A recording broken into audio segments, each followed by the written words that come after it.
Recently দেখতেছি এ ধরনের ভিডিওগুলো প্রচুর পরিমাণে ভাইরাল হইতেছে টিকটক, ইনস্টাগ্রাম, ফেসবুকে।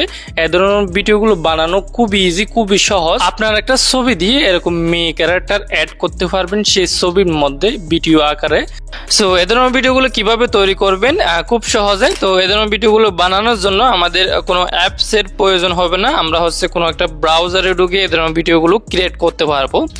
সো আপনাদের ফোনে ক্রোম ব্রাউজার থাকলে ক্রোম ব্রাউজার অ্যাপসটি ওপেন করবেন, এরপরে সার্চ বক্সে সার্চ করবেন এই লেখাটি, তারপর আমাদের সেই কাঙ্ক্ষিত ওয়েবসাইটটি চলে আসবে। তো সেটার উপর ক্লিক করবেন, তারপরে এরকম ইন্টারফেস শো করবে। সো আমাদের ফার্স্টে এখানে সাইন ইনে ক্লিক করে জিমেল দিয়ে সাইন ইন করতে হবে। এখানে সাইন ইন অপশনটার মধ্যে ক্লিক করবেন, এরপরে এখান থেকে আপনার কোনো একটা জিমেল সিলেক্ট করবেন। 2-3টা থাকলে কোনো একটা সিলেক্ট করবেন, আর যদি একটা থাকলে সেটার উপর ক্লিক করবেন, সেই জিমেলটার উপর ক্লিক করবেন।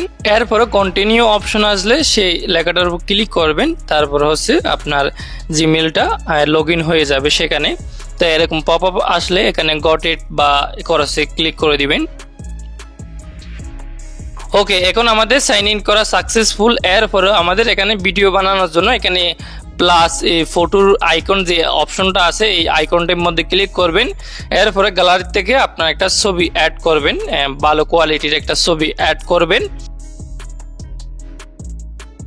দেন এখান থেকে এই বক্সটির মধ্যে আপনি যেটা লিখবেন সেটা বানিয়ে দিবে। এখানে আপনার ছবির মধ্যে যেটা অ্যাড করতেছেন সেটা লিখবেন।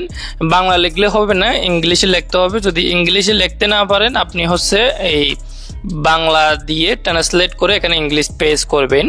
আর আপাতত শুরুতে যে ভিডিওটা দেখাইছি, যে ভাইরাল ভিডিওটা, এ ধরনের ভিডিও বানানোর জন্য আমার কমেন্ট বক্সে বা ভিডিও ডেসক্রিপশন বক্সে সে লেখাটি পেয়ে যাবেন। সেখান থেকে আপনারা কপি করবেন, কপি করে এখানে পেস্ট করে দিবেন। পেস্ট করার পরে এখান থেকে ক্রিয়েট ভিডিও অপশনের মধ্যে ক্লিক করে দিবেন। এরপরে কিছুক্ষণ অপেক্ষা করবেন। অপেক্ষা করার পরে 3-4 মিনিট অপেক্ষা করার পরে আপনার সে ভিডিওটা এখানে দেখতে পারবেন। 6 সেকেন্ডের ভিডিওটা হবে। ভিডিওটা এখান থেকে প্লে করে দেখতে পারবেন। আর ডাউনলোড করার জন্য ভিডিওটার উপর ক্লিক করে সেভে ধরবেন, তারপর ডাউনলোড অপশনে ক্লিক করে ডাউনলোড করে কোনো একটা ভিডিও এডিটিং অ্যাপসের মধ্যে গিয়ে তারপর সাউন্ড মিউজিক অ্যাড করে সোশ্যাল মিডিয়াতে আপলোড করতে পারবেন।